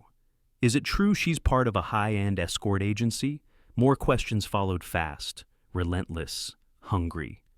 He waited for the noise to die down, then leaned into the microphone. His voice, when it came, was steady. "Yes," he said. "It's true I attended the gala with Clara Winslow." The room buzzed immediately, a low rumble of cameras and murmurs. He raised a hand, calm but commanding. "And it's also true that I'm not here to deny it. I'm here to tell you something you won't find in your headlines." The room went still. He took a breath. Clara Winslow is not a scandal. She's a human being, a woman who's faced more hardship in her life than most people in this room could imagine. She didn't choose her circumstances, but she faced them with grace, with dignity, and with a kind of strength I admire more than I can put into words. A flicker of confusion crossed the crowd. Ethan continued, voice soft but certain. "She's been taking care of her father, a retired art teacher, recovering from a stroke and supporting her brother through medical school. Everything she's done, every choice she's made, has been out of love and survival. And if that makes her less deserving in your eyes—" He paused, his gaze sweeping the room. "Then maybe it's not her story that needs changing. Maybe it's ours." For a moment, no one spoke. Even the camera shutters hesitated. "I've spent most of my life building things," Ethan went on. "Companies, systems, a name that was supposed to mean something. But somewhere along the way, I forgot that the measure of a person isn't in what they build, it's in how they treat others when no one's watching." He looked straight into the cameras now. "I won't distance myself from her. I won't pretend she's anything less than extraordinary. And if my reputation, or this company, can't survive the truth that I love her, then maybe they're not worth as much as I thought." The words hung in the air, sharp and clean as glass. One of the reporters, a woman near the front, spoke up quietly. "Are you saying you're in love with her?" Ethan didn't hesitate. "Yes," he said simply. "I love Clara Winslow." The silence that followed was total. You could hear the faint hum of the lights, the shifting of someone's pen against a notepad. Even the cameras paused, as if they, too, needed a second to breathe. Then the room erupted again, flashes, voices, a storm of questions. But Ethan had already stepped back from the podium. His statement was made. There was nothing more to add. As he turned toward the exit, his assistant met him with wide eyes. "Ethan, the board's not going to like this." He gave a faint, almost tired smile. "Then they'll have to learn to live with it." Across the city, Clara was sitting in the hospital cafeteria when the press conference aired live on a small TV mounted in the corner. The sound carried faintly through the room, enough to catch her attention. She looked up just as Ethan appeared on screen, standing tall beneath the harsh lights. She froze, her spoon halfway to her lips, as his voice filled the space calm, unwavering, raw. "If my reputation can't survive the truth that I love her, then maybe it's not worth as much as I thought." Her hand trembled, the noise around her trays clattering. Footsteps echoing faded into nothing. It was just his voice, carrying across miles and walls, breaking something open inside her she hadn't realized was still closed. A nurse passing by glanced at the screen, then at Clara. Recognition flickered in her eyes, followed by something softer respect, maybe even admiration. Clara blinked, tears gathering before she could stop them. She turned back to her coffee, trying to steady her breath. Ryan slid into the seat across from her, a sandwich in hand. "You've seen it," he said quietly. She nodded. "He's braver than I thought," Ryan said. She let out a shaky laugh. "He's out of his mind." "Maybe," Ryan said, smiling faintly. "But sometimes that's what love looks like." Clara looked back at the TV. The screen had moved on to commentary, but the sound of Ethan's voice lingered in her head. All those years she'd believed love was a luxury she couldn't afford, something fragile that couldn't survive in the real world. But now, seeing him stand there, unflinching in the face of judgment, she wondered if she'd been wrong. She pressed a hand to her chest. Her heartbeat was steady, strong, alive. For the first time in a long time, she didn't feel small. She felt seen. Outside, the sun broke through the gray clouds, washing the hospital windows in light. It caught her reflection, her eyes red, her lips trembling, and she smiled through the blur. Maybe this was what her father meant. Maybe this was the beginning of living for herself. And somewhere in the distance, through all the noise and all the light, she whispered his name under her breath, not in fear this time, but in quiet, certain gratitude. Ethan. The conference hall was filled again this time, not with accusation, but with anticipation. The same cameras that had once hunted scandal now waited for a story to unfold. Rows of journalists whispered among themselves, flashes already warming up for the next headline.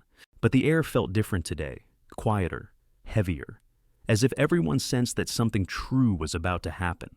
Clara stood behind the curtain, her hands trembling around the edge of a paper she hadn't planned to read. The noise beyond the stage sounded distant, like waves breaking against glass. She could hear her heartbeat louder than the crowd. Ethan stood beside her, dressed simply. No armor of corporate polish today. He turned to her, his voice low, steady. "You don't have to do this." She looked up at him, her eyes calm but resolute. "Yes," she said softly. "I do." He held her gaze for a long second, then nodded. "Then tell them the truth." She gave a small, grateful smile. "That's all I have left." When the announcer called her name, the murmurs in the room rose, then faded into silence as she stepped out into the light. It hit her like a wall, the flashbulbs, the microphones, the collective breath of hundreds of people waiting to define her with their next sentence. But as she stood there, under the same light that had once exposed her, she realized she wasn't afraid anymore. She leaned toward the microphone. Her voice, when it came, was soft, almost fragile, but it carried through the room with quiet strength. "My name is Clara Winslow," she began. "And yes, what you've read about me is partly true." A ripple moved through the crowd. Pens lifted, cameras adjusted, attention sharpened. "I did work as a companion," she continued, her tone even, "not because I wanted to sell my soul, as some have written, but because I needed to survive, because my father had a stroke, because my younger brother was in medical school, because rent doesn't wait for miracles." Her voice wavered for a moment, then steadied again. "I did what I had to do, and I'm not ashamed of that." She looked out at the sea of faces, some skeptical, some sympathetic, all silent. "People like to talk about dignity," she said, "as if it's something you can lose by being poor or desperate. But dignity isn't what the world gives you. It's what you hold on to when the world tries to take it away." The room stayed quiet, the sound of the air conditioner, the only movement. "My father taught art," she went on. "He taught me that beauty is found in the flawed, in the imperfect, in the things that keep going despite being cracked. I guess that's what I've been doing too, trying to keep going." She paused then, letting her breath settle, and somewhere along the way, "I forgot that it's okay to want more than survival, to want joy, to want love." Her eyes searched the crowd until they found Ethan standing at the back of the room. He wasn't trying to hide, he never did. Their eyes met, and something unspoken passed between them. She smiled faintly. "So, when Ethan Caldwell asked me to stand beside him that night, I didn't know it would change everything. I didn't expect him to defend me or to tell the world he loved me, but he did. And I realized that the story people tell about you only matters until you start telling your own. A hush fell over the room, the kind that feels sacred. Clara's hand trembled once more, but this time, she didn't hide it. I can't rewrite the past, she said, but I can build something from it. Something good. She stepped back slightly, the paper in her hand lowering as she glanced toward Ethan. He took that as his cue, moving toward the stage with measured steps. The room turned with him, cameras flashing, anticipation rising again. He joined her at the microphone, his presence calm and grounded, as if the storm outside had finally found its center. "Thank you, Clara," he said quietly, before turning to face the crowd. "You've heard her truth. Now, I want to tell you what comes next." He paused, scanning the faces before him. "I've spent the last 20 years investing in technology, innovation, and progress. But all of that means nothing if we forget what truly moves the human spirit. Art, compassion, opportunity." He took a breath. "Today, I'm announcing the creation of the Winslow Art Foundation, a $40 million fund dedicated to giving underprivileged children access to art education. A place where they can create without fear, without judgment, without the weight of survival pressing on their shoulders." A murmur spread through the room. Surprise, disbelief, admiration all at once. Ethan continued, his voice softer now. "This foundation will be led by the person who inspired it, the woman whose strength reminded me what integrity really looks like." He turned to Clara. "I've asked her to serve as executive director." For a moment, Clara couldn't breathe. She hadn't known. He hadn't told her. "Ethan," she whispered, shaking her head slightly. But he smiled. "You've spent your life giving. Now it's time for you to lead." The applause began hesitantly, then grew not the kind that comes from spectacle, but from recognition. People rose to their feet, some wiping their eyes, others simply watching in quiet awe. Clara stood there, overwhelmed, the sound of it all blurring into a hum. She turned toward Ethan, and for the first time, she saw him not as the man from her past, but as the man standing in her present, flawed, brave, and real. When the applause finally faded, she leaned toward the microphone one last time. "Thank you," she said simply, "for listening." And with that, she stepped back from the podium, the light still bright on her face. In the quiet that followed, she felt something she hadn't felt in years: freedom. Outside, through the tall windows of the conference hall, the city was bathed in afternoon light. Reporters spilled into the street, typing furiously, rewriting the story that had begun as a scandal and ended as something else entirely. Ethan stood beside her, his voice low. "You did it?" She looked at him, eyes shining. "No," she said softly. "We did." He smiled, and for the first time in years, she felt the weight of her past lift, not erased, but transformed. The light outside shimmered across the glass, reflecting two silhouettes standing side by side, and somewhere deep inside her, Clara Winslow finally stepped fully beautifully into the light. Morning light poured softly into the hospital corridor, washing everything in a gentle gold, the kind of light that makes even silence feel alive. Clara sat in the waiting room, her hands clasped tightly together, her nails pressing against her palms. Hours had passed, or maybe days. She couldn't tell anymore. Time had folded itself into the rhythm of heart monitors and the sound of footsteps coming and going behind sterile white doors. Somewhere inside that room, her father's heart was beating fragile, stubborn, held by both science and faith. Ethan sat beside her. He hadn't said much since they arrived, but he hadn't left either. His jacket lay draped over her shoulders, warm still from his body. Every now and then, she caught herself glancing at him, the quiet curve of his jaw, the stillness in his eyes, the way he breathed as if he were holding his own fear beneath the surface. She whispered, mostly to herself, "He's all I have left." Ethan turned to her. He's stronger than you think." Her voice broke slightly. "I'm not sure I am." He didn't try to reassure her with words. He just reached out and took her hand, their fingers fitting together like something that had been waiting too long to happen again. The hours stretched. Nurses came and went. A surgeon passed through the hallway without looking up. Clara stared at the clock, the red second hand ticking slow and cruel. Then at last, the door opened. "Doctor..." Lynn stepped out, her mask lowered, her eyes tired but kind. "He made it," she said simply.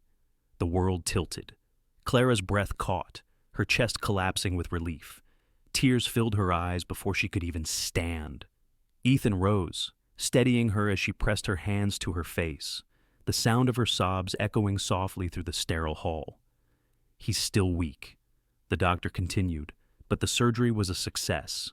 He'll need time and a lot of rest, but he's going to make it." Clara nodded, unable to speak. Ethan thanked the doctor quietly, then turned back to her. "See," he said gently. "Told you." She laughed through her tears, her hand gripping his arm as if to anchor herself. "You were right," she whispered. He smiled. For once. The two of them stood there for a while, not moving, the light shifting slowly across the floor. By afternoon, the news had reached every corner of the city. The same networks that once tore them apart now ran headlines filled with redemption. The billionaire who chose truth and the woman who changed his world. From scandal to storybook, Ethan Caldwell and Clara Winslow redefine love and legacy. Somewhere in those words, the storm began to calm. Inside the boardroom of Caldwell Systems, the air was thick with tension. The board members, a dozen suits, all polished and cautious, sat around the long oak table. At its head, Ethan stood silently, waiting for them to finish their debate.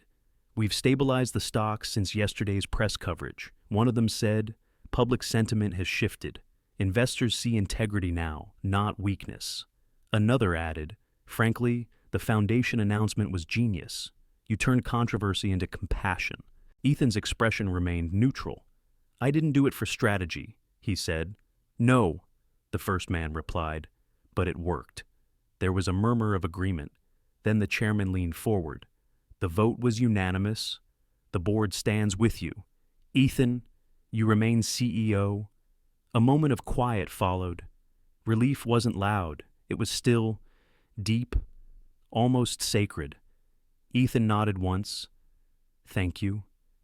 When the meeting adjourned, he stepped out into the hallway, the sound of city life filtering in through the glass. For the first time in weeks, the weight on his chest lifted. He didn't go home. Instead, he drove straight back to the hospital. Clara was sitting by her father's bedside when he arrived.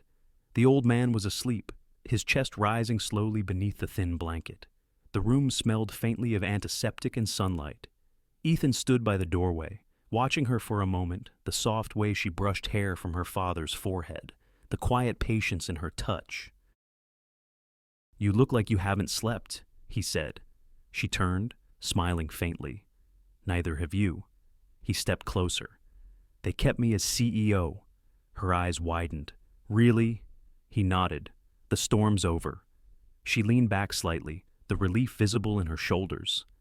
"That's good news?" He hesitated, then said, "No, this is..." His gaze dropped to her hand, still resting on her father's. "Your dad's going to recover. The foundation's already receiving donations from other companies. People want to help." She looked at him for a long moment, the man she once knew, and the man he'd become. "It's strange," she said softly. "After everything, it feels like the world's learning how to breathe again." He smiled. "Maybe we are too." They both looked at George then. His breathing was steady, peaceful. Clara reached up and adjusted the blanket.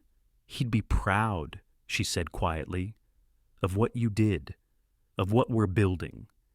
Ethan's eyes softened. "He's the reason we're building it." For a while, they said nothing more.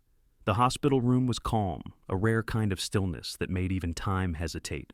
Then, almost like a whisper, George stirred. His eyes fluttered open, searching the room until they found her. A faint smile curved his lips. "Hey, Dad," Clara said, her voice trembling. "You're okay?" The surgery went perfectly. He blinked slowly, his gaze drifting toward Ethan. Recognition flickered. "You're still here?" he murmured. Ethan chuckled softly. "Couldn't leave without saying hello." George nodded weakly, his voice barely above a breath. "Good. Good man." Clara laughed through her tears. "Rest. Dad. We'll talk later." He nodded once more before his eyes closed again, his breathing evening out. Ethan moved closer to her side, their shoulders touching now. "He's going to make it," he said again, softer this time. Clara looked up at him, her eyes filled with gratitude not just for her father's life, but for this quiet, fragile peace that had finally found them.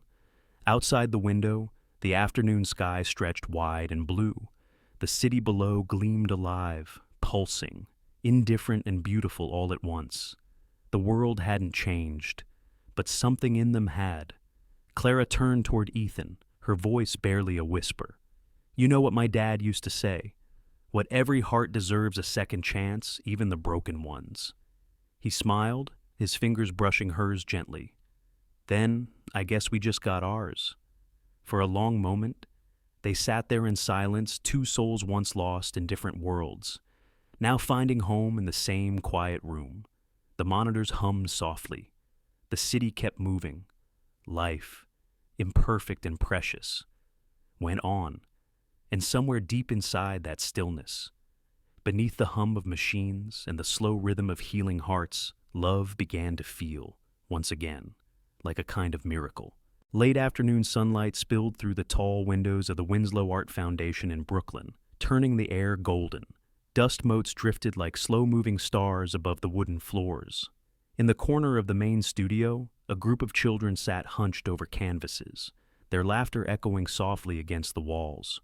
Clara stood among them, her hands lightly smudged with paint, her hair caught in a loose bun that never seemed to stay in place. She moved gently between the easels, pausing here and there to adjust a brushstroke or whisper encouragement. "Don't be afraid of the white space," she told one little girl who hesitated before the blank half of her canvas. "Sometimes the empty part tells the story too." The girl looked up, nodded seriously, and dipped her brush into a bright blue. Clara smiled, stepping back to watch as the child's small hands found confidence in color. Outside, spring had finally settled into the city. Trees along the Brooklyn streets were in bloom, soft pinks and greens painting the skyline beyond the studio windows. Somewhere, faint jazz music drifted from a cafe down the block. It had been 2 years since that day in San Francisco, the day truth had rewritten both their lives. 2 years of slow healing, of rebuilding, of learning how to breathe in peace instead of survival. The foundation had grown faster than anyone expected. Dozens of programs now reached children across the country. The press that once chased scandal now wrote stories of hope. And though Clara rarely gave interviews, her presence filled the place like sunlight, steady, kind, impossible to ignore. At 5 o'clock, the last of the students left, their laughter fading down the hallway. Clara stayed behind, cleaning brushes, humming quietly to herself. She didn't notice when Ethan stepped into the room. He leaned against the doorway, watching her for a moment. There was paint on her cheek, a streak of green that made him smile. "You still hum when you work," he said softly. She turned, surprised, then smiled. Old habits die hard. He walked toward her, carrying something flat and wrapped in brown paper. "I brought you something." Clara raised an eyebrow. "Is this another board report disguised as a gift?" "No," he said, laughing. "Not this time." She wiped her hands on a rag and gestured toward the table. "Well, let's see it." He hesitated a moment before setting the package down and peeling away the paper. Beneath it lay a painting, her painting, the one she'd started in Paris all those years ago, of him sleeping in the garden at Montmartre. Only now, it was finished. Her breath caught. The sunlight through the windows caught the edges of the frame. the brushwork shimmering softly. Her younger self had painted him with tender, uncertain strokes, the kind that come from watching someone you love without realizing how deeply you love them. But now, someone else's hand had completed it, his hand. The edges were more confident, the colors warmer, deeper. Around the sleeping figure, Ethan had painted small lavender blossoms scattered in the grass, the same flowers that had grown wild outside her student apartment. She looked at him, her eyes wide. "You finished it?" He nodded. "I found it last year, at your mother's old studio. Ryan said you'd left it behind." "I couldn't bear to finish it," she whispered. "I know," he said. "So I did." Clara traced her fingers lightly across the canvas, the texture of the dried paint rough under her touch. "It's beautiful," she said. "Different, but beautiful." He smiled softly. That's what happens when time adds its own brushstrokes. She looked up at him, then really looked. 2 years had left traces on him, too. A little more gray at the temples, a deeper calm in his eyes. But he was still the same man who once believed love could bridge even the unlikeliest distances.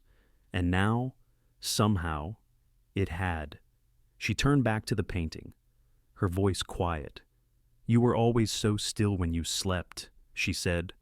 "I remember trying to capture that piece. I didn't realize I was painting something I'd end up chasing for years." He moved closer. "And did you find it?" She smiled, her gaze still on the canvas. "Maybe I didn't have to find it. Maybe it found me."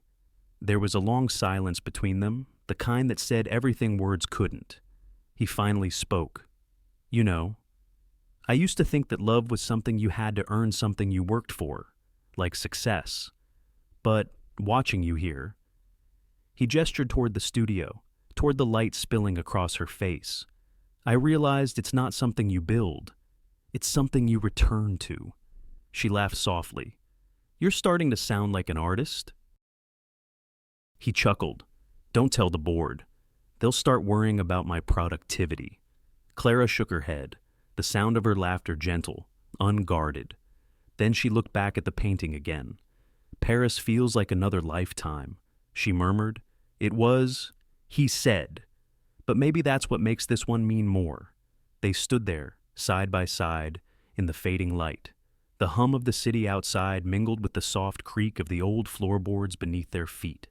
For the first time in years, the moment felt still. No cameras, no expectations.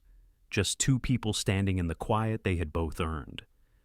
"Do you ever think about going back?" she asked after a while. "To Paris?" She nodded. He smiled. "Only if you come with me?" Her answer came in a whisper, but it carried through the whole room. "Always." He reached out, brushing his thumb across her cheek, wiping away the faint streak of paint there. The touch lingered, light but steady. Outside, the evening light shifted to gold, then to rose. The city hummed on, unaware that in a small art studio in Brooklyn, 2 lives were quietly finding their way toward forever. Clara turned back to the painting one last time. "You know," she said softly, "it's funny. I painted you asleep because I thought it was the most peaceful moment I'd ever seen." Ethan tilted his head. "And now?" She looked up at him, smiling. "Now, I think I've found a better one." The clock on the wall ticked once, quietly, like a heartbeat, and in that stillness between light and shadow, between what was and what could be, everything felt exactly as it should. Almost finished, almost home. The studio was quiet that afternoon, the kind of quiet that felt full, not empty. The golden light of late day spilled through the tall windows, soft and heavy, settling on the paint-splattered floor like a warm memory. Outside, the city murmured faintly, the sound of life continuing, distant and kind. Inside, Clara stood before the painting once more, the same one that had traveled through time and heartbreak from a small apartment in Paris to this sunlit room in Brooklyn. It hung now on the far wall of the Winslow Art Foundation, framed but unguarded, surrounded by the bright, imperfect drawings of children who had learned to believe in color again. She reached out, brushing her fingertips over the frame. "You finished it beautifully," she said softly, without turning. Ethan was behind her, silent for a long moment, then said, "It wasn't finished until you came back." His voice was low, rough around the edges, like a man holding something he didn't quite know how to put into words. She turned to him, and for a second, it felt like time folded the years apart.